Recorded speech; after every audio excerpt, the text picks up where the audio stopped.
할렐루야. 우리 주님을 사랑하시면 아멘 하시겠습니다. 주님을 뜨겁게 사랑하시면 뜨겁게 아멘 하시겠습니다. 뜨겁게 아멘하는 교회는 전 세계에서 우리 교회밖에 없습니다.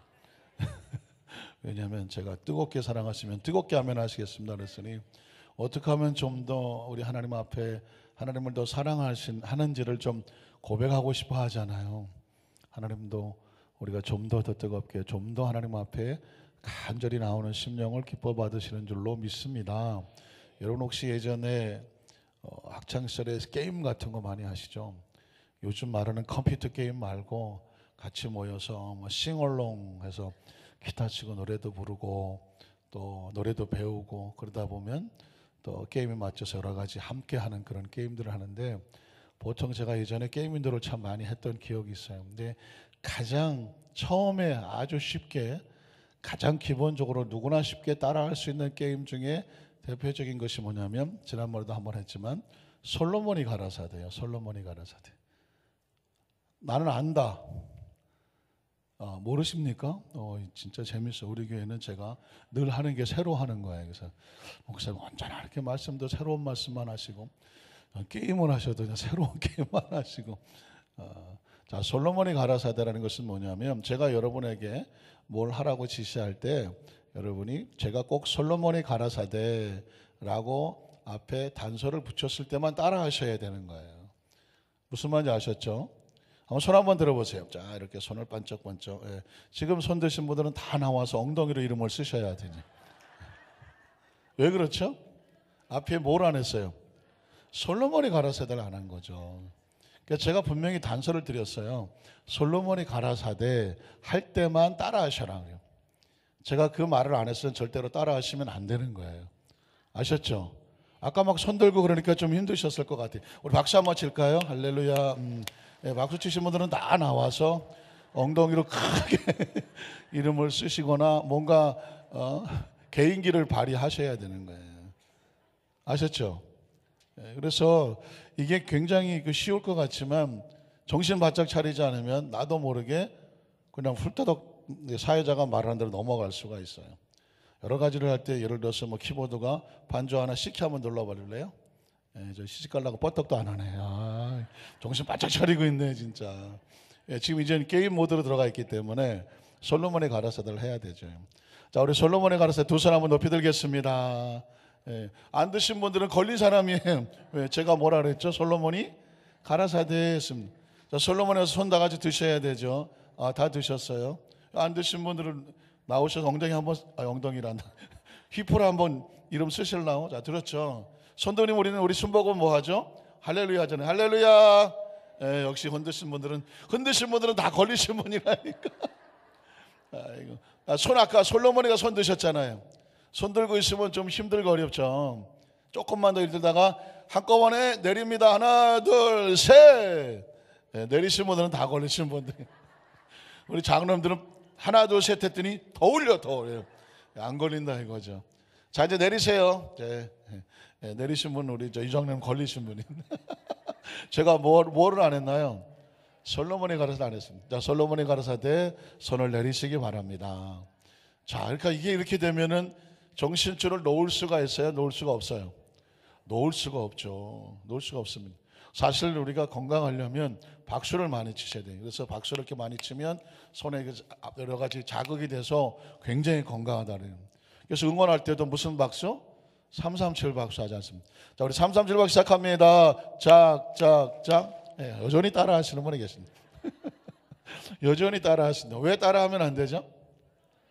솔로몬이 가라사대를 안 했기 때문에. 그래서 이 게임에 아주 중요한 것은 뭐냐면 솔로몬이 가라사대를 안 했는데도 불구하고 따라하는 사람은 걸려서 나와서 옛날에 뭐 만만하게 엉덩이 이름 쓰기죠. 아니면 뭐 밀가루에다가 사탕 같은 거 넣고 입으로 먹어라 그래갖고 막 얼굴에 밀가루를 묻힌다든가 뭐 여러 가지 등등 했던 기억이 납니다.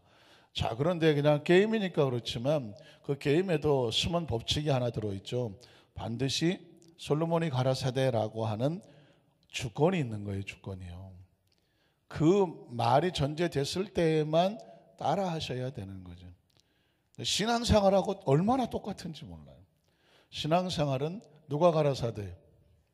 하나님이 가라사대예요. 우리가 오늘 이 자리에 나온 것도 우리가 그냥 나오고 싶어서 나온 게 아니에요. 하나님이 가라사대, 하나님 앞에 드려진 3일 예배를 하나님이 가라사대 하니까 가서 예배를 지켜라. 하나님께 신령과 진정으로 예배를 드려라. 그래서 저 멀리 차를 한두 시간씩 타고 오신 분도 계시고 또 뭐 앞에서 걸어오신 분도 계시고 하지만 모든 사람들은 누가 가라사대? 하나님이 가라사대가 가슴속에 있기 때문에 이 자리에 나와 있는 것입니다. 이 자리에 못 나오신 분들은 두 종류 중에 하나예요. 하나님의 가라사대 했지만 형편과 처지가 이 시간을 지킬 수 없기 때문에 마음은 원이지만 육신이 상황에 묶여 있어서 마음으로만 참여하신 분이 계시죠. 그건 어쩔 수 없는 거죠.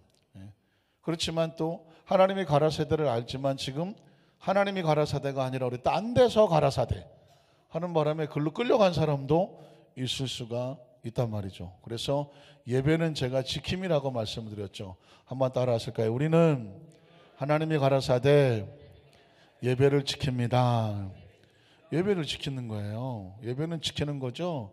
시간이 남아서 놀러 와 있는 것은 절대로 아니다. 크리스찬들은 항상 그래서 가라사대에 귀를 기울여요. 하나님이 가라사대를 다른 말로 바꾸면 계명이라고 말하죠. 계명은 하나님이 가라사대니까. 그래서 내가 이것을 하려고 할 때 해야 될까 말아야 될까? 하나님이 가라사대 계명이 맞으면 해야 되는 거죠. 손을 내리라 그러면 내리고 올리라 그러면 올리고 하나님의 가라사대가 있으니까. 만약에 그 말씀대로 안 하면 벌칙을 받게 되는 거죠. 벌칙이 작은 벌칙도 있고 큰 벌칙도 있겠지만 큰 벌칙은 받으면 안 되겠죠. 그런데 가끔씩 세상에서 하나님의 가라사대도 없는데 야, 너 네가 마음대로 해 라고 할 때도 있단 말이죠. 그때 그럴듯하단 말이죠. 또 그렇게 하게 만든단 말이죠. 홀다닥 넘어가면 그걸 죄라고 말하는 거죠. 선악과는 하나님이 가라사대였죠. 하나님의 가라사대 선악과를 먹어라 말아라, 먹지 말아라. 먹는 날에는 죽으리라 그랬습니다. 그런데 뱀이 와서 먹으세요 그러더니 덜커덕 따먹은 거죠. 뭐가 없었나요? 하나님이 가라사대가 없었죠. 오늘 저와 여러분은 마찬가지예요. 크리스찬들은 세상과 다른 것은 우리는 가라사대를 정확하게 가슴에 품고 있어요. 누가 가라사대? 하나님이 가라사대, 예수님이 가라사대, 성령님이 가라사대. 왜냐하면 그분들이 우리의 주권을 가지고 있는 주인이에요. 이 세상은 절대로 내 마음대로 살지 못한다. 우리에게는 주인이 있다. 그래서 오늘 이 시대 속에서는 우리가 잘 쓰지 않는 말이지만 예수님을 이렇게 부르죠. 예수 우리 왕이요. 솔로몬이 가라사대 반주하세요. 야, 딴 때는 잘하더니 솔로몬이 안 했다고 반주 안 하고 버티고. 자, 우리 예수 우리 왕이요. 이 찬양을 부르면서 주님이 우리의 주권을 갖고 계시고 우린 그의 백성이구나. 이 심령이 있어야 이 찬양의 의미가 있는 거예요. 그 의미가 없으면 찬양은 그냥 멜로디야 가사밖에 안 되죠. 우리 주님이 우리의 왕입니다. 한번 따라 하실까요? 주님께서 우리의 왕이십니다. 우리 함께 찬양하도록 하겠습니다. 예수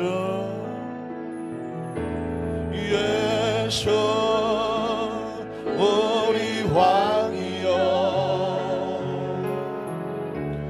이곳에 오소서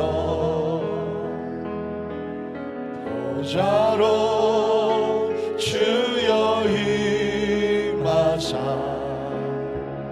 찬양을 받아주소서 주님을 찬양하오니 주님을 경배하오니 주님을 경배하오니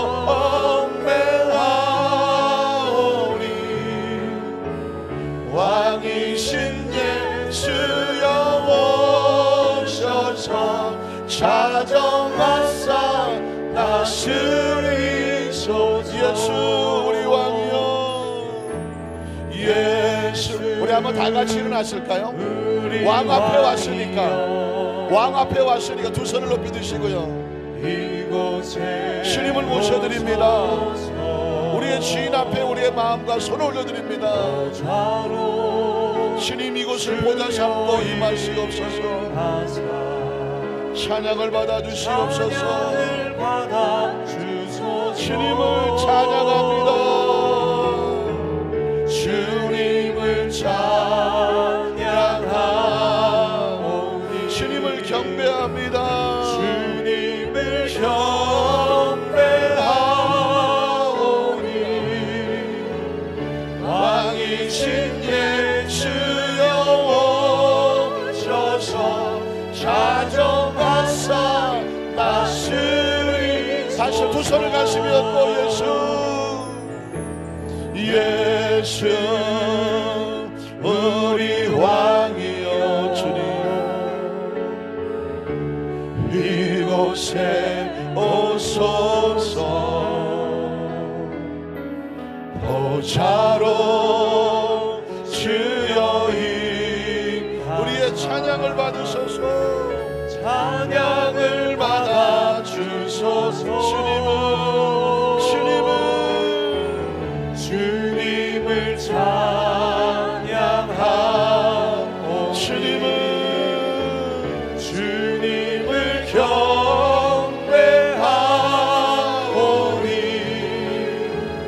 왕이신 예수여 오셔서 자정하사 다스리소서. 주님을 찬양하오니 주님을 찬양하오니 주님을 경배하오니 주님을 경배하오니 왕이신 예수여 왕이신 예수여 오셔서 자정하사 다스리소서. 두 손을 가슴에 잠시 묵상으로 기도합니다. 우리의 기도 제목은 딱 하나, 주님이 왕이시니 주님 우리의 삶을 주님이 다스려 주시옵소서. 가정도 사업도 직장도 우리의 모든 관계도 나의 건강도 나의 삶도 우리 교회도 우리의 공동체도 하나님 우리가 구하고 찾고 문을 두드립니다. 주님께서 원하시는 뜻대로 이루어지게 하여 주시옵소서. 내 뜻대로 마시옵소서. 주님의 원대로 되시옵소서. 우리가 말씀 앞에 이렇게 주권을 주 앞에 드리면 주님이 일하시지 않겠습니까? 우리 주여 삼창하고 주님이 일하시옵소서. 말씀하시옵소서. 운행하시옵소서. 우리 한번 통성으로 기도합니다. 주여 주여 주여 하나님 주님을 찬양합니다. 주님을 경배합니다. 왕이신 예수님 이곳에 오시옵소서. 이곳에 자정하시옵소서. 우리를 다스려 주시옵소서. 하나님 내 뜻대로 마시옵소서. 우리의 뜻대로 마시옵소서. 온전히 주님의 뜻대로 되기를 원합니다. 주님께서 원하시는, 주님께서 이끌어 가시는, 주님께서 우리에게 부어주시는 그 은혜와 그 생명이 우리 가운데 충만하길 원하오니 내 생각을 내려놓게 하시옵소서. 주께서 가라사대 주의 말씀 앞에 성경하게 하시옵소서. 주여 내가 좋은 것이 아니라 주님이 좋은 곳에 선택하게 하시옵소서. 내가 원하는 것이 아니라 주님께서 원하는 것을 선택하게 하시옵소서. 예배는 신령과 진정으로 우리의 주권을 주님 앞에 드리는 것입니다. 이 시간도 좌정하시고 머리마다 안수하시고 주의 성령으로 운행하여 주셔서 영안을 열어주시옵소서. 영의 귀가 열려지게 하시옵소서. 주여 우리의 마음의 문이 열려지게 하시옵소서. 주님 영광을 받으시옵소서. 예배를 통해서 오직 하나님만 영광, 주님 영광을 받으시옵시고 우리를 다스리시옵소서. 오직 주님만 우리의 왕이심을 고백합니다. 주님 임하시옵소서. 주님께서만 높임을 받으시옵소서. 주님을 찬양하오니 주님을 찬양하오니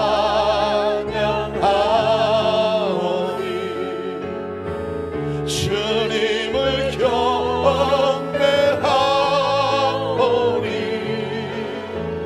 왕이신 예수여 오셔서 자정하사 다스리소서.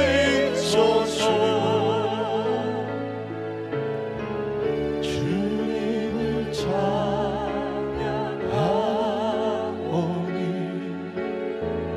주님을 경배하오니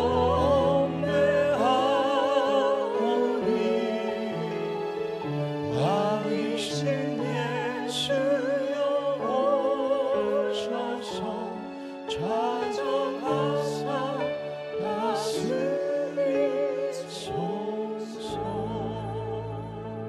하나님, 우리의 소원입니다. 우리가 살 길입니다. 이것이 진리입니다.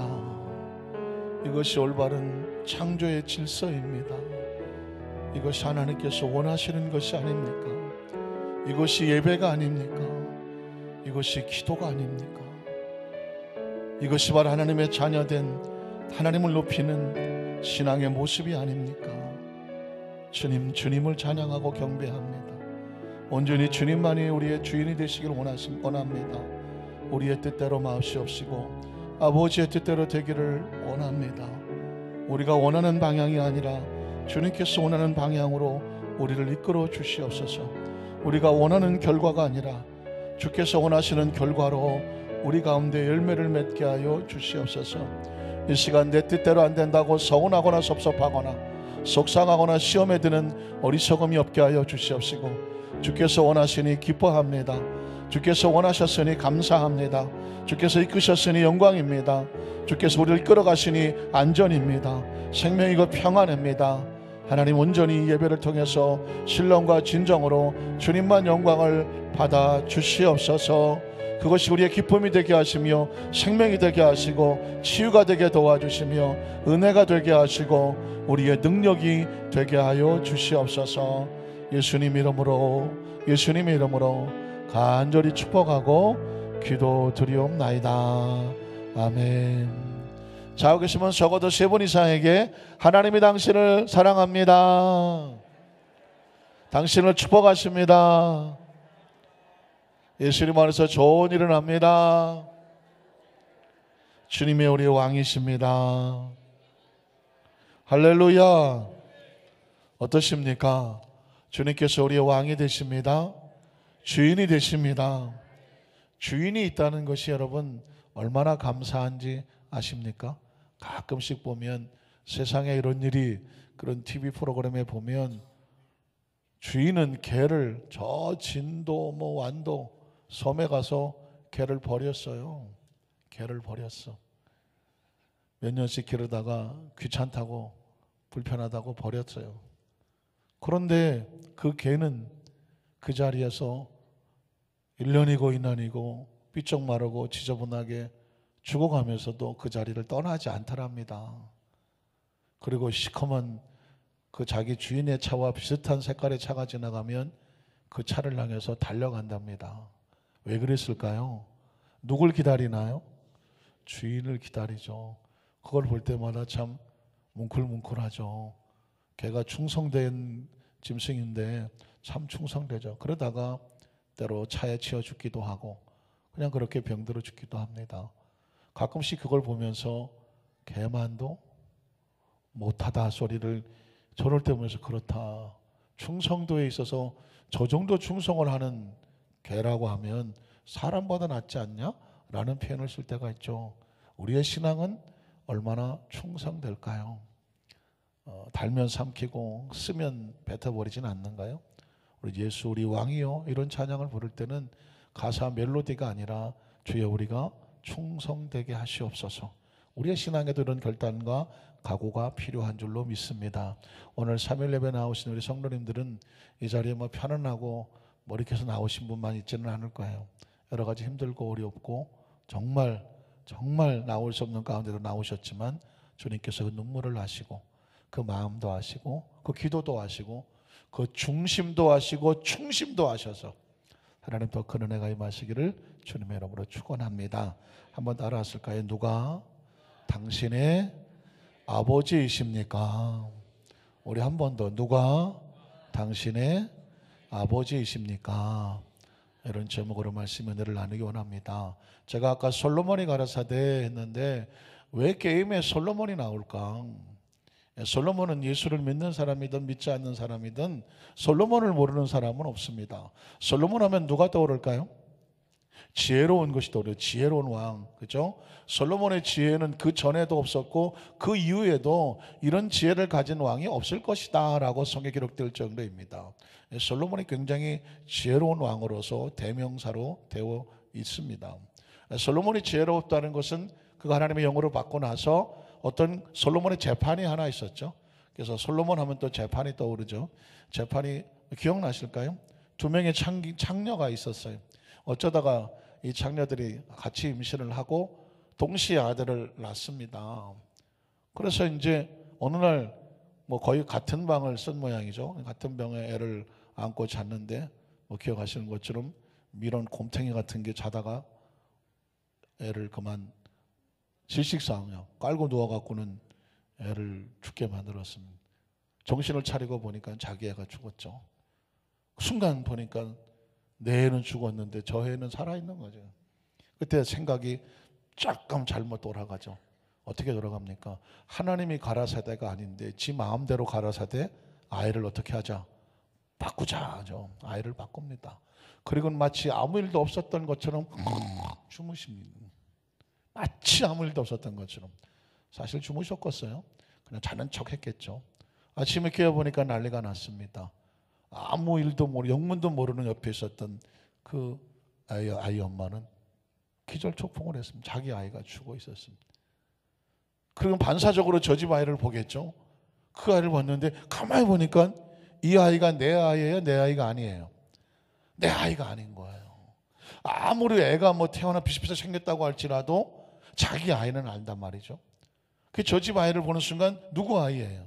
내 아이인 거예요. 거기서 당신이 왜 내 아이를 데리고 있냐고 내놓으라고 말했지만 아까 그 곰탱이 그 애기 엄마는 어떻게 무슨 소리냐고 뭐야. 콧김을 날려가면서 지가 깔려 죽어놓고는 왜 내 아들을 달라 그러냐면서 거기서 막 치고받고 싸움이 벌어지죠. 이건 도무지 어떻게 할 수가 없으니까 그래서 누굴 찾아갔냐면 솔로몬 왕을 찾아갔다는 것입니다. 아시는 것처럼 솔로몬 왕이 보면서 애를 살아있는 아이를 어떻게 해라? 반을 갈라라 그랬습니다. 반을 갈라서 반씩 나눠줘라. 아이 골치 아프다.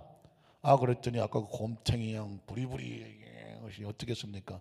왕이시여 공평한 줄 알아요. 그랬죠. 아이를 죽이려고 달라들었죠. 그래서 옆에 있던 진짜 엄마는 뭐라고 말해요? 안 된다고 말을 합니다. 안 된다고. 내가 차라리 그 아이를 낳지 못할 망정 저기 있는 저 애 엄마한테 주라고. 아이를 죽이려고 하는 사람과 아이를 살리려는 두 종류의 엄마로 나눠졌습니다. 누가 진짜 엄마일까요? 아이를 죽이려는 엄마일까요? 아이를 살리려는 엄마일까요?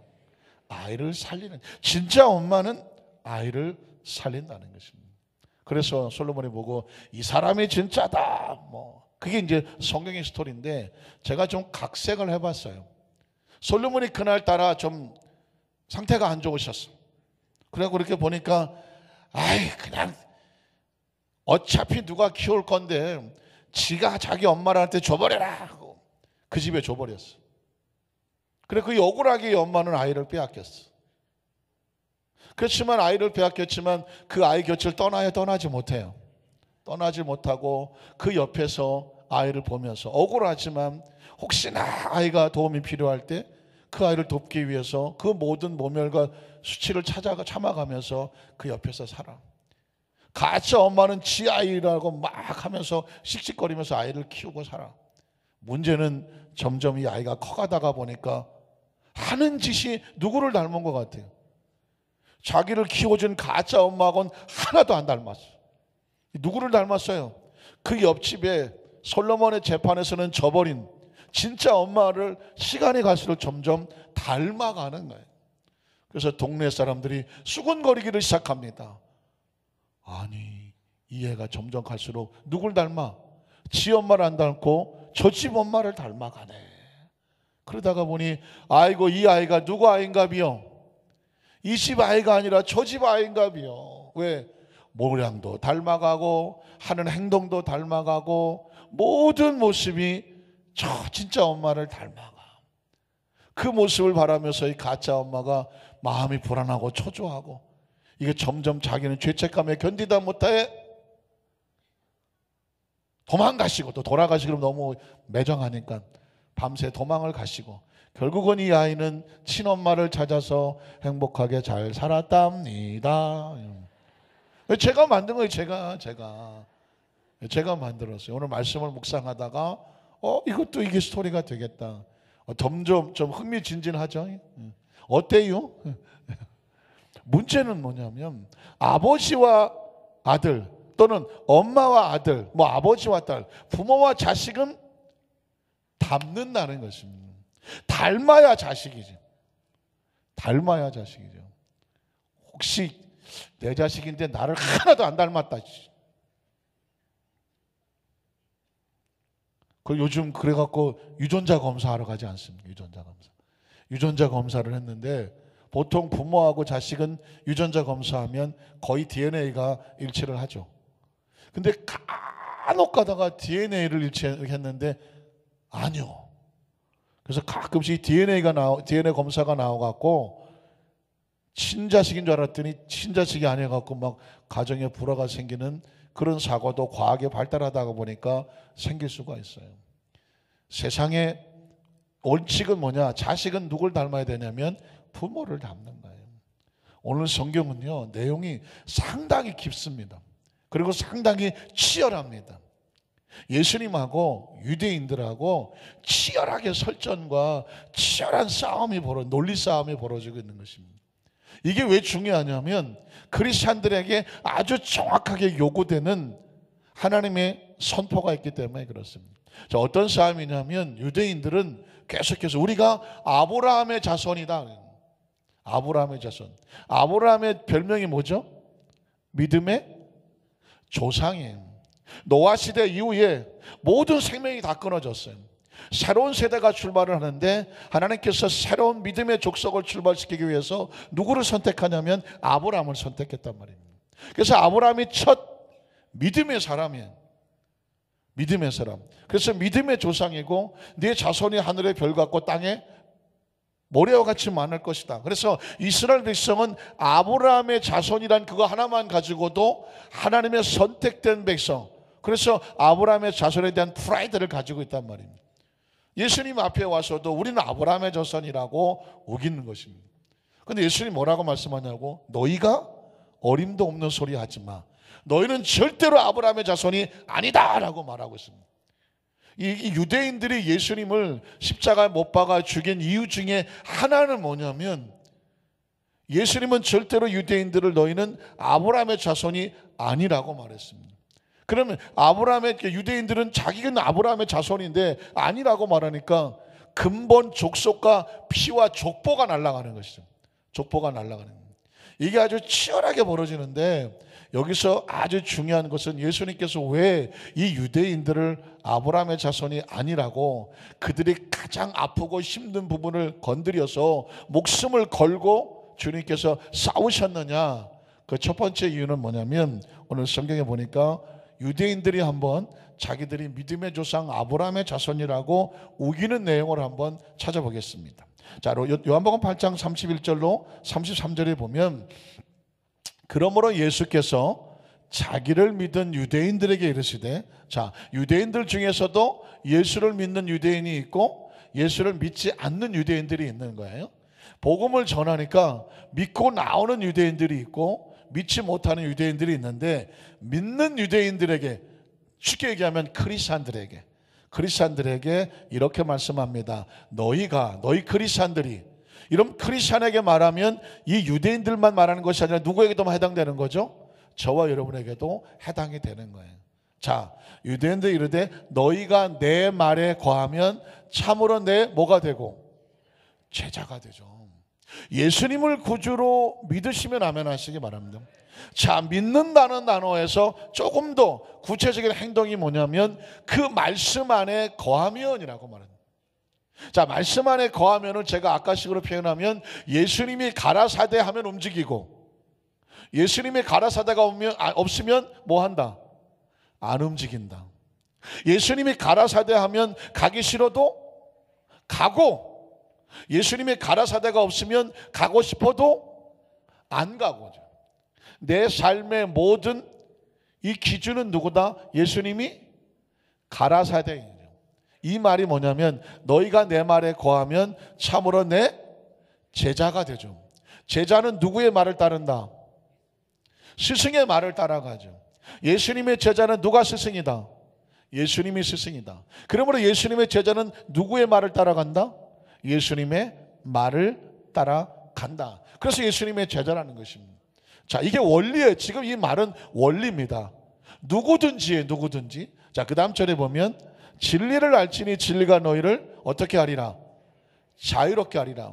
예수께서 가라사대가 진리예요. 제가 아까 말씀을 드렸죠. 이 말씀대로 하면 제자가 되고 말씀대로 하지 않으면 제자가 아니다. 이게 진리예요. 그러니까 이 말을 알면 여러분이 예수님이 가라사대를 하는 순간 여러분은 안전한 거죠. 근데 그 예수님의 가라사대가 없는데 여러분이 마음대로 행동을 하면 어디에 잡혀도 벌칙을 받고 있는 거죠. 벌칙은 구속이에요.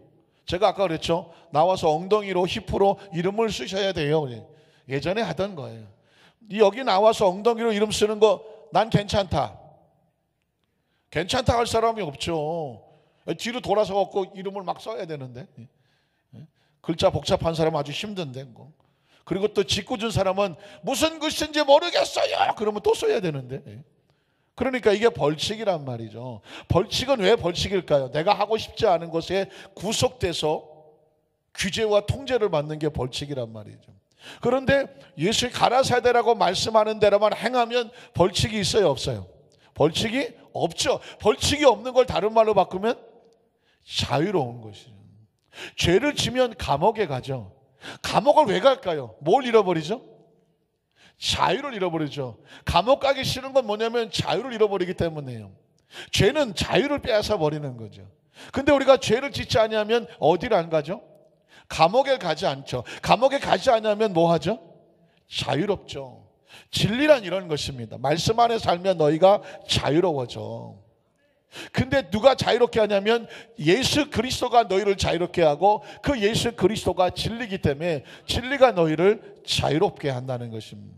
그 다음 절에 가면 그래서 그들이 대답하되 우리가 아브라함의 자손이라 남의 종이 된 적이 없거늘 어찌하여 우리가 자유롭게 되리라 하느냐라고 물었습니다. 자, 이 사람들은 자기들은 아브라함의 자손이기 때문에 이스라엘 백성이라고 믿는 거예요. 이스라엘 백성이라고. 그런데 지금 예수님은 아브라함의 피를 타고 난 아브라함의 자손이 아니라 아브라함은 무슨 조상? 믿음의 조상이니까 아브라함의 족속에 그 피를 타고 난 것이 하나님의 자손이 아니라 아브라함은 믿음의 조상이니까 예수님을 믿는 자가 누구의 자손이다? 아브라함의 자손입니다. 여기서 영적인 아브라함의 자손과 육적인 아브라함의 자손이 갈라지는 것입니다. 우리도 아브라함을 뭐라고 불러요? 믿음의 조상이라고 불러요. 그 아브라함하고 우리하고 피 한 방울이 섞였습니까? 우리가 뭐 만나본 적이 있습니까? 우리가 뭐 이스라엘에 갔다 거기서 태어났습니까? 아니거든요. 그러나 예수 그리스도 안에서 족보가 새로 생겨. 예수를 믿으면 믿음의 조상 아브라함의 자손이 되고, 유대인들은 예수를 믿지 않지만 아브라함의 피를 타고 낳기 때문에 아브라함의 육적인 자손이 되는 겁니다. 그러나 아브라함의 육적인 자손은 죄악에 있으니까 영적인 감옥에 갇힌 구원받지 못한 자, 자유롭지 못한 자. 그러나 예수를 믿으면 믿음의 조상 아브라함의 자손이 되고 예수로 말미암아 자유한 자, 용서받은 자, 구원받은 자. 믿으십니까? 예수님은 지금 이렇게 갈라놓고 있는 거예요. 이렇게 갈라놓고. 여러분은 누구의 자손이에요? 아브라함의 자손인데 믿음의 조상 아브라함입니까? 혈통의 족보의 조상 아브라함입니까? 믿음의 조상 아브라함의 자손이에요. 믿으십니까? 그래서 우리는 믿음이라고 하는 단어가 전제되어야 되는데 누구를 믿나요? 예수 그리스도를 믿음으로. 믿지 않는 자는 예수를 믿지 아니함으로 자유롭지 못하다라고 말하는 것입니다. 자, 39절에 가면 이렇게 나오면 대답하되 우리 아버지는 아브라함이다 라고 말합니다. 유대인들은 계속해서 지금 왜 그러냐면 자기 족보가 끝에 올라가면 누가 있어요? 아브라함이 있거든. 그러니까 자기 족보상 아브라함이 자기 아버지다. 여기서 말하는 아버지는 이런 바로 위의 아버지가 아니라 자기 민족의 아버지다 라고 하는 표현을 쓰는 것입니다. 그러자 예수께서 이르시되 그 다음 절에 있나요? 너희가 아브라함의 자손이면 누구가 행한 대로 행해야 돼요? 아브라함이 행한 일대로 해야 돼요. 다시 말해서 이 족보에 있는 가문의 피는 못 속인다고 똑같이 행한다는 거죠. 너희가 만약 정말 아브라함의 자손이라면 누구처럼 해야 된다? 아브라함처럼 해야 된다. 아브라함은 무슨 조상이다? 믿음의 조상이다. 그러니까 너희가 정말 아브라함이 아버지라고 말한다면 누굴 믿어야 돼요? 하나님을 믿고 하나님이 보내신 하나님의 아들 예수를 믿어야죠. 지금 예수님은 이걸 지적하고 있는 것입니다.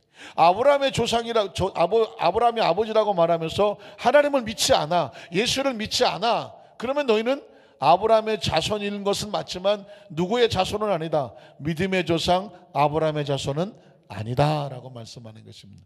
자, 53절에 보면 유대인들은 또 이렇게 말해요. 너는 이미 죽은 우리 조상 아브라함보다 크냐? 아브라함을 자기 조상이라고 말을 하는 것입니다.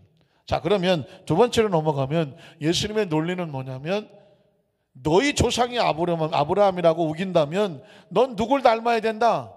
아브라함을 닮아야 된다는 거죠. 자식은 부모를 닮아야 된다. 제자는 스승을 닮아야 된다라는 거죠. 자, 그러면 성경식에 한번 예수님께서 이걸 논리를 말하는데 요한복음 8장 27절로 28절에 보면 그들은 아버지를 가리켜 말씀하신 줄을 깨닫지 못하더라. 그러면서 그 다음에 예수께서 이르시되 너희가 인자를 든 후에 내가 그인 줄을 알고 또 내가 스스로 아무것도 하지 아니하고 오직 아버지께서 가르친 대로 이런 것을 말하는 줄도 알리라. 예수님은 자기 스스로 말한 적이 없으시다는 것입니다. 왜냐하면 예수님의 아버지가 누구예요? 성부 하나님인 성부 성자는, 그래서 성자 예수님으로 오셨기 때문에 아버지가 말씀하시는 대로 아버지가 원하는 대로 아버지처럼 얘기했다는 것입니다. 예수님 자신도 내가 이렇게 하는 것은 누굴 닮았기 때문이다? 하나님 아버지를 닮았기 때문이라는 것입니다. 예수님도 하나님 아버지를 닮아서 말씀하신다면 우리가 누구를 닮는 것이 마땅합니까? 하나님을 닮고 예수님을 닮는 것이 마땅하다는 것이죠. 여러분, 크리스찬의 의미가 뭐라고 말씀드렸죠? 크리스찬이란 뭐냐면 누구를 닮는 사람? 그리스도를 닮는 사람입니다. 예수 믿으면 우리가 누구를 닮아가야 돼요. 누구를 닮아가야 될까요? 예수님을 닮아가고 하나님의 품성을 닮아가야 돼요. 가끔 교회 보면 예담교회 뭐 이렇게 보면 예담교회는 무슨 담장 이름이 아니라 예수님을 닮아가는 교회라는 것입니다. 예수님을 닮아간다는 뜻을 영어로 바꾸면 크리스찬이라는 의미를 가지고 있습니다. 그러니까 저와 여러분 예수 믿고 나면 어떻게 해야 되느냐? 무조건 누굴 닮아가야 돼요? 예수님을 닮아가야 돼요. 예수님을 닮아가야 돼요. 여러분, 사랑하는 사람은 서로 뭐 하게 돼 있어요? 닮게 되어 있어요. 닮게. 그래서 우리 사랑하는데 안 닮는데요? 안 닮아도 할 수 없지만 하여튼 간에 닮게 돼 있어. 그냥 사랑은 원래 닮게. 왜? 서로 좋아하는 것을 하게 되니까 닮게 돼 있어요. 크리스찬은 어떻게 되느냐? 하나님을 닮아가는 사람이다. 자, 그러면 29절에도 보면 나를 보내신 이가 나와 함께 하시도다. 나는 항상 그가 뭐 하는 일을 했어요? 기뻐하신 일을 했어요. 예수님도 지금 하나님 아버지가 말씀하신 것만 하고 그분과 함께 동행했고, 예수님은 항상 어떤 일을 하셨냐면 하나님이 뭐 하시는 일? 기뻐하신 일을 했어요. 아버지가 기뻐하신 일을 했어요. 제가 아까 말씀을 드렸죠. 예수께서 가라사대대로 하면 누가 기뻐하실까요? 하나님이 기뻐하셔요. 그러니까 여러분이 지금부터, 아니 이제까지 해오셨겠지만 항상 난 누가 기뻐하신 일을 한다? 하나님이 기뻐하신 일을 하셔요. 혹시 나는 지금도 우리 남편이 원하는 대로 머리 스타일을 한다. 내 마음대로 한다. 내 마음대로. 이제 그냥 계속 그 마음대로 하시기를 바랍니다. 그래도 예전에 혹시 난 그래도 옛날에 연애할 때는 우리 남편이 뭐 어떤 머리 스타일이 좋다 그래서 남편이 원하는 스타일에 맞춰보려고 돈 들여본 적이 있다. 돈 들여본 적 계시네. 계시네. 그 집 신랑은 어떤 머리를 좋아하던가요? 긴 생머리. 이게 이 철딱서운이 없는 대한민국, 아니 전 세계 남자들의 로망입니다. 그 노래 하나 잘못 나와서 긴 머리. 그래갖고는 이 남자들은 그냥 여자가 그냥 머리가 길게 그냥 뭐 거의 뭐 허리까지 내려서 긴 머리에 그냥 뭐 짧은 치마 뭐 긴 치마는 별 상관이 없는데 하여튼간에 이 여자들이 생머리만 보면 이 젊었을 때는 생머리만 보면은 혹시나 그래서 그게 여러분 그게 나쁘게 생각하지 마시고 이 어렸을 때 사춘기를 지나는 이 남자들의 생각 속에 긴 머리의 소녀를 보면 왠지 마음이 이렇게 좀 두근거렸다. 그런 거 이해하시고 그러면 나 같으면 파마도 두근거리니까 절대로 걱정하지 마시고. 근데 여성들이 이제 긴 머리를 하다가 결혼하면 긴 머리를 못하는 이유가 있어요. 왜 못합니까? 관리가 힘들죠. 제가 아는 어떤 분은요 늘 제 머리가 이렇게 허리까지 왔어요. 근데 물어봤어. 어떻게 관리하냐 했더니 아침마다 머리를 감는다고 하더만. 머리 길면 아침마다 감아야 돼요. 그거 말리는 거 쉽겠어요? 안 쉽겠어요? 어려워. 그래서 어떻게 하냐면 그 머리를 감은 다음에 방바닥에 펴. 이렇게 대급박을 이렇게 해갖고 머리를 쫙 펴. 방바닥에다가. 왜냐면 이게 잘못 말리면 막 엉키고 막 이렇게 모양이 엉클어지면 쫙 스트레이트가 안 나와. 옛날에 무슨 스트레이트 파마가 있었나요? 그냥 펴. 그래갖고 이걸 다 말려. 그 다음에 그거를 빗질을 뒤로 돌려갖고 그냥 계속 해갖고 머릿결을 곱게 싹 해야 그냥 외출을 하는 거예요. 이게 쉬운 게 아니에요. 그러니까 혹시라도 긴 머리 소녀를 보거든 와 이쁘다가 아니라 얼마나 고생했을까 하면서 그 아픈 걸 해줘야 됩니다. 제가 이 말을 드리냐면 어쨌든 상대방을 마음을 기쁘게 해보려고 얼마나 노력을 하겠습니까? 크리스찬은요 다른 데 애쓰고 힘쓸 게 없는 거예요. 하나님을 기쁘시게 하는 거예요. 이게 굉장히 중요합니다. 제가 아까 기도할 때 그런 기도했죠. 하나님을 기쁘시게 하는 게 내가 사는 길이고 하나님을 기쁘시게 하는 것이 복을 받는 길이고 하나님을 기쁘시게 하는 길이 내가 건강한 길이야. 걔가 건강해. 하나님을 기쁘시게 하면 내가 건강할 수밖에 없어요. 그리고 하나님을 기쁘시게 하면 내가 안전할 수밖에 없어. 그렇지 않아요? 내가 하나님을 기쁘시게 하는 길이 천국 가는 지름길이에요. 그리고 하나님을 기쁘시게 하는 일이 뭐냐면 내 양심이 편한 길이고 하나님을 기쁘시게 하는 길이 또 뭐냐? 또 뭐가 있을까요? 귀신이 떠나가는 길이요. 왜 귀신은 하나님 기쁘시게 하는 일 아주 눈뜨고 못 보니까. 하나님을 기쁘시게 하는 일이 또 뭘까요? 성령님이 내 안에서 기뻐하신 일이죠. 믿으십니까? 그러니까 아까 예수님도 나는 오로지 이 일만 했다. 그 일이 뭐예요?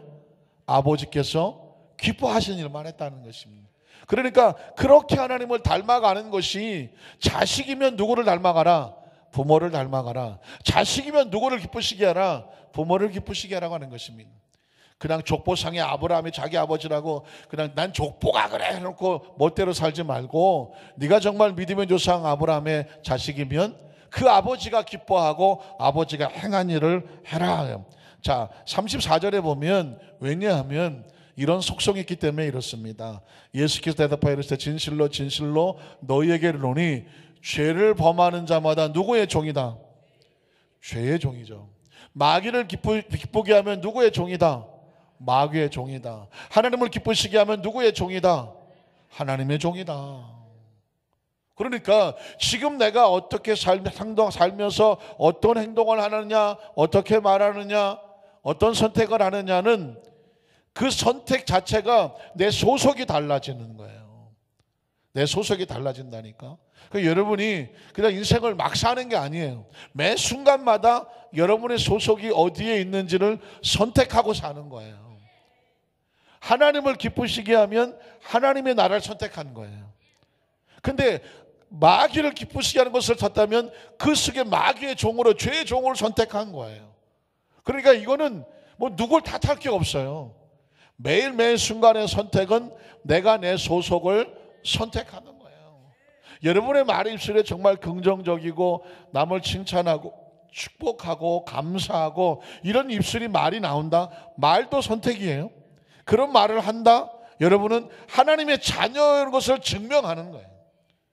원망하고 막 불평하고 남 험담하고 남 잘되는 꼬라지를 못 보고 막 그냥 거의 그냥 뭐 욕이 안 나오면은 막 스트레스가 안 풀리고 막 갖다 붙이고 뭔가 그냥 남을 그냥 해서 남의 눈에 눈물을 쬐야 내 속이 막 확 풀어지고 막 뭔가가 이런 쪽으로 자꾸 흘러간다고 하면 나는 지금 누구의 종이에요? 마귀의 종인 것을 스스로 증명하는 거예요. 그러니 뭐 누가 어떻게 할 것도 없어. 한번 따라하실까요? 내 인생은, 내 소속은 내 스스로 선택하는 거다. 왜 하나님을 기쁘시게 하라고 그랬냐면 하나님을 기쁘시게 하면 하나님의 자녀. 죄를 범하면 누가 기뻐하겠어요? 마귀가 기뻐하니까 누구의 자녀가 되겠어요? 마귀의 자녀, 죄의 종이 되는 거예요. 그러니까 어떻게 해야 되느냐? 매 순간마다 우리는 스스로 한 걸음 한 걸음을 잘 놓아야 돼요. 유혹이 뭐냐? 하나님을 기쁘시게 하는 데서 나와서 너를 기쁘게 하고 마귀를 기뻐하는 쪽으로 가라는 거예요. 이 싸움을 피터지게 하면서 우리의 중심을 누굴 기쁘시게 하는 걸로, 하나님이 기쁘시게 하는 쪽으로 서게 하는 것이 바로 신앙이고 믿음이고, 그것이 우리를 돕는 분이 바로 성령님이시죠. 여러분 39절에 보면 그래서 이렇게 또 말씀합니다. 대답하여 이르되 우리 아버지는 아브라함이라 하니 예수께서 그래? 그러면 자, 아브라함의 자손은 어떻게 해야 돼요? 그 다음 절에 보니까 너희가 아브라함의 자손이면 누구 닮아야 돼? 아브라함을 닮아야지 라고 말하는 것입니다. 자, 그러면 세 번째로 유대인들이 누굴 닮아가는지 한번 볼게요. 요한복음 8장 37절을 보면 유대인들이 누굴 닮아가냐면 나도 너희가 족보상으로 오는 아브라함의 자손인 줄을 내가 안다. 그러나 내 말에 너희 안에 있을 것이 없다. 하나님의 말씀을 믿지 아니하므로 오히려 하나님의 말씀을 믿지 아니하면 말씀을 전하는 자를 죽이려고 한다. 믿음의 조상들은, 믿음의 조상 아브라함을 조상 아버지라고 말하는 믿음의 백성들은 예수님을 믿고 영접을 하는데, 예수님을 믿지 아니하고 말씀을 듣지 아니하고 족보상으로 아브라함의 자손인 사람들은 예수님을 오히려 죽이려고 하는. 잘 보세요. 믿음의 세계와 육적인 세계는 부딪힘입니다.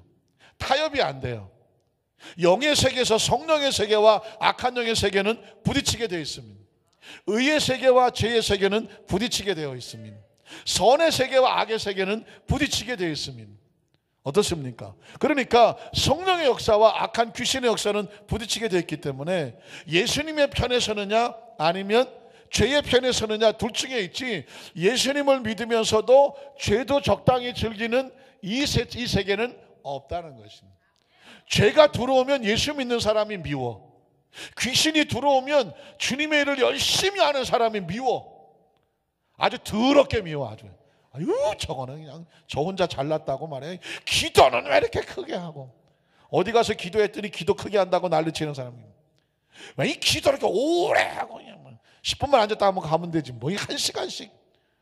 다른 사람 기도 1시간을 걸다가 크게 골뱅이 싫어갖고 그냥 막 떠들고 다니는 사람도 있어요. 아유 저 집사는 만지면 1시간이야. 아유 저만 기도하나.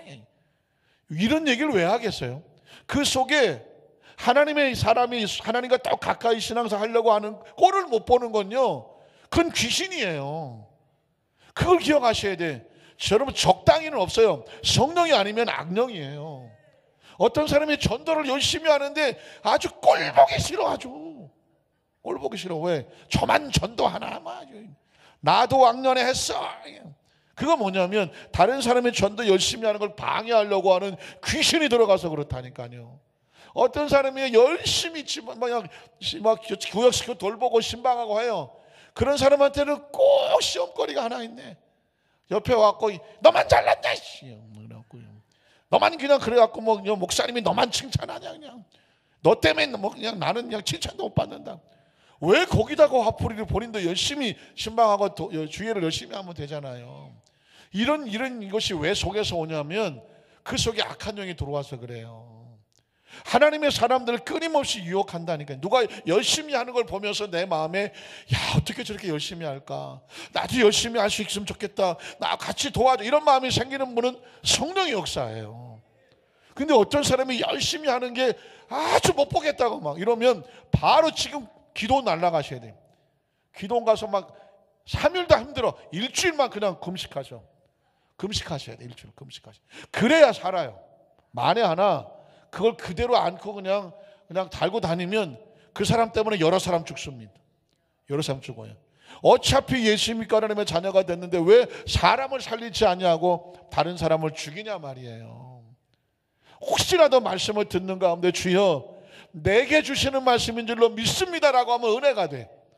근데 듣는 순간에 아이고 저 목사님 말씀은 조구역장이 들어야 되는데 이게 어디 갔어, 이거 어디 갔어 하면서 내 얘기가 아니고 딴 사람한테 들어야 된다고 생각하는 순간 은혜가 아니라 비판이 되는, 정죄가 되죠. 신앙생활의 가장 무서운 것은 비판과 정죄예요. 반드시 이어가셔야 돼요. 왜 내 입에서 나가는 말이 다른 사람을 살린다?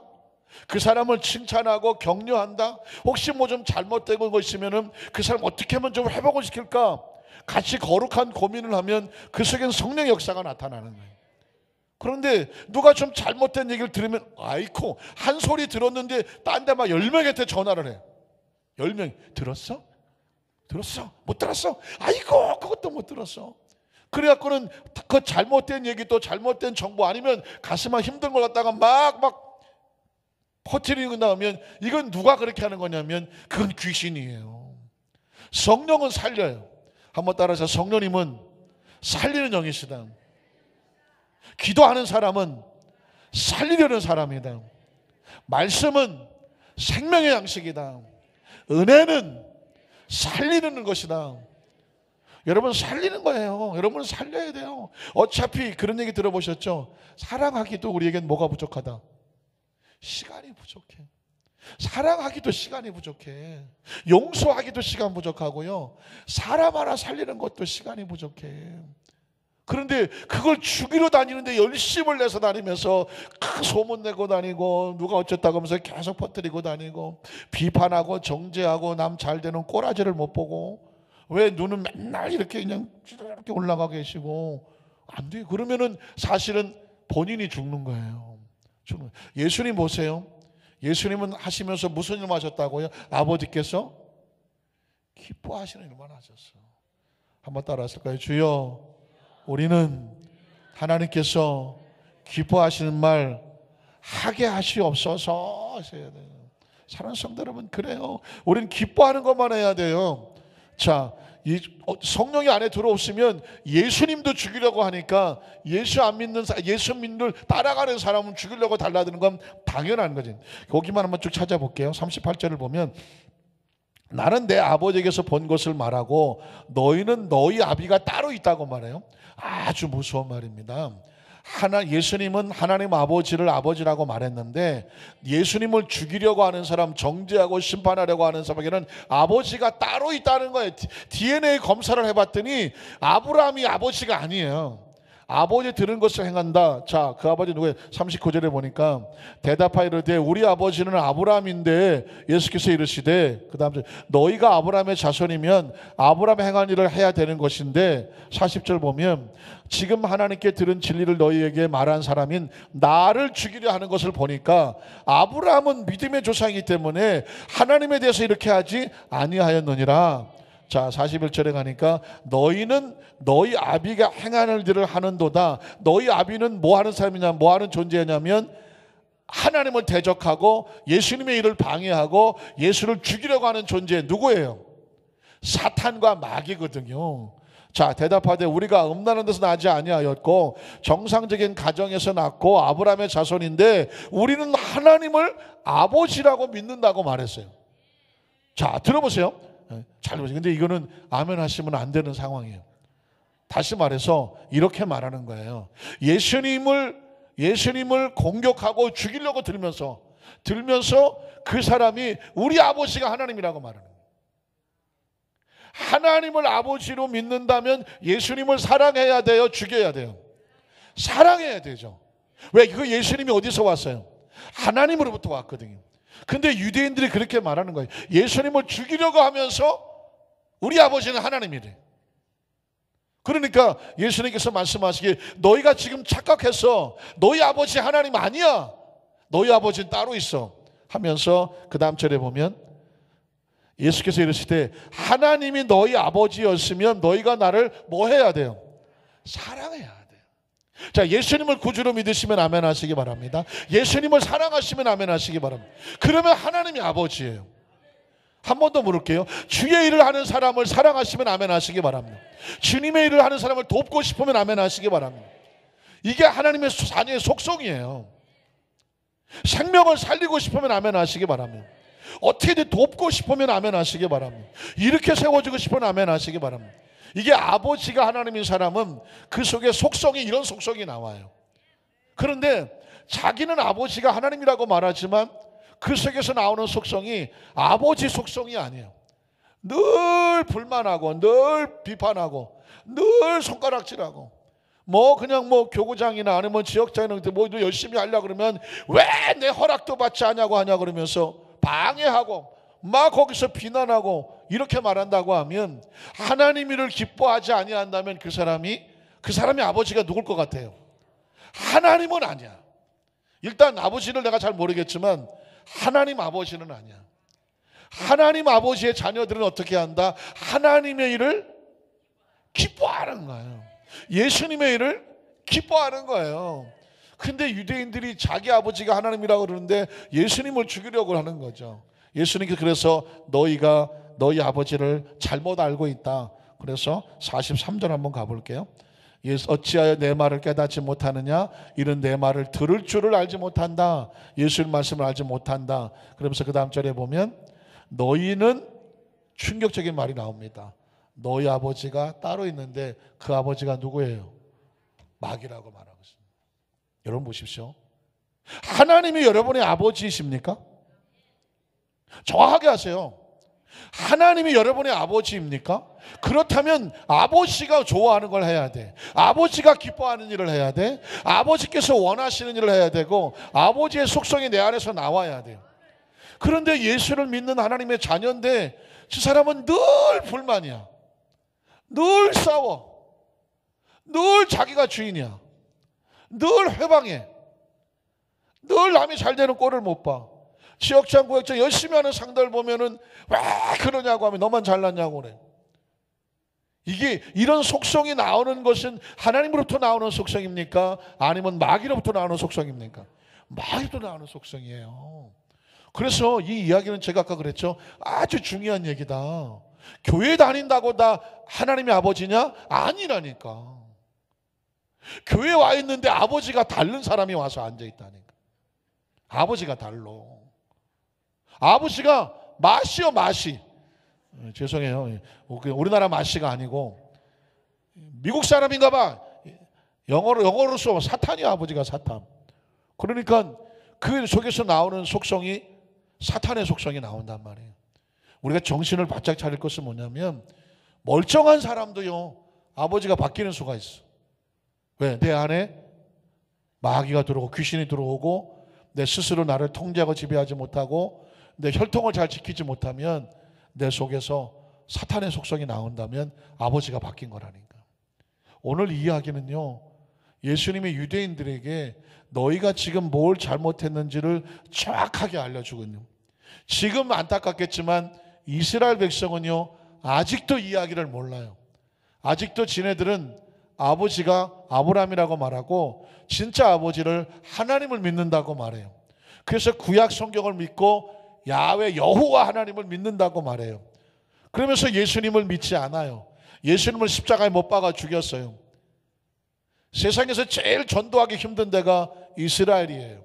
저 북한 땅을 빼놓고 이스라엘이에요. 왜 그럴까요? 그들은 아버지가 달라요. 그들의 아버지는 누군지는 제가 잘 모르겠어요. 친자 소송을 안 해서, DNA를 조사 안 해서. 그러나 분명한 것은 하나님 아버지는 그 사람들 아버지 아니에요. 북한에 있는 사람들이 왜 예수 믿는 걸 방해할까요? 아버지가 달라요. 거기는 계속 교육시켜 김일성 아바이 수령이라고 말해요. 할아버지도 아바이 수령, 어머니도 아바이 수령, 손자도 아바이 수령. 하나님이 있어야 될 자리를 마귀를 앉혀놓고 대신에 그 마귀 이름을 김일성으로 바꿔놓은 거예요. 그러니까 북한은 누가 다스리는 나라 같아요? 마귀가 다스리는 거예요. 왜? 하나님이 아버지가 아니면 다 마귀의 자식인 거예요. 그래서 너희는 너희 아비 마귀에게서 났으니 너희 아비의 욕심대로 너희가 행하고자 한다라고 말했습니다. 자, 그 자식의, 그 아비의 그 자식 하는 얘기 하죠. 썩 듣기 좋은 말은 아닙니다만은 이게 피가 흐른다는 것과 같아요. 그래서 말씀을 정리합니다. 우리가 크리스찬이면은요, 교회 등록, 주보, 세례받은 날짜 이런 걸로 증명 안 돼요. 아버지를 모셔오라 그래야 돼. 아버지. 당신이 크리스찬입니까? 당신의 아버지를 모시고 오라 그래야 돼. 그 우리 아버지를 누굴 모시고 가야 돼요? 하나님 아버지를 모시고 가야 돼요. 그런데 하나님 아버지를 어떻게 모시고 가요? 내가 하는 일이 누굴 닮았어요? 하나님 아버지를 닮았어요. 하나님 아버지를 기쁘시게 해요. 그 사람이 하나님의 자녀인 거예요. 교회도 다니고 뭐 세례도 받고 뭐 직분도 받은 것 같아. 뭐 그냥 겉으로 봤을 땐 잘 모르겠어. 다 하나님 자식처럼 보여. 근데 말만 하면 이 하나님 자식이 아니야. 행동을 하면 하나님 자식이 아니야. 눈빛을 보면 살기가 등등해. 입만 열면 거의 거품이야. 그리고 자꾸 싸우고 서로 좋은 얘기를 안 해주고 이간질 시키고 친한 사람도 갈라놓고 열심히 하는 사람, 특히 새로운 성도 왔는데 그 사람들 자꾸 막 지적질을 해갖고 넘어뜨리고 이런 건 누가 좋아할 것 같아요? 마귀가 좋아하는 거예요. 혹시 내가 잘 모르고 했다면 빨리 아버지 앞으로 돌아와야 되죠. 빨리 앞으로 돌아와야 돼. 그래서 딱 하나예요. 우리 아버지가 누구냐? 우리 아버지는 하나님 아버지인 거예요.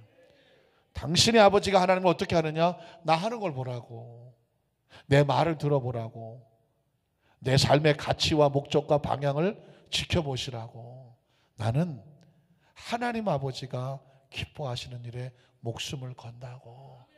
물론 신앙의 연조에 따라서 성숙도에 따라서 아직 기저귀 차고 다니는 사람도 있고 이제 걸음 많은 사람도 있고 이제 초등학생도 있고 중학생도 있고 성숙한 사람도 있어요.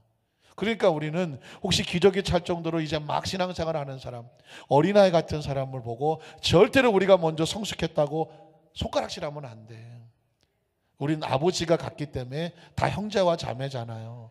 그래서 그 사람들을 어떻게 해야 돼? 기저귀 싸는 어린아이가 오줌똥 쌌다고 아유 그런 사람 있습니까? 없어요. 아이 키워보셨잖아요. 우리 애가 싸놓은 똥은요 엄청 이뻐. 우리 아이가 기저귀 갈다가 삐 하고 오줌 싸잖아요. 아이 이런 사람 있나요? 없어요. 자기 자식 오줌 기저귀 갈아주다가 오줌 싸면 그래 다 싸라 얼굴 다 맞아도 부모가 거기다가 화내는 사람은 없어요. 왜? 어린아이니까. 우리 시은이 자매 곧 경험하게 될 거예요. 그러니까 절대로 아기가 막 똥만 잘 싸주면 너무 감사하고요. 오줌 잘 싸면 감사해.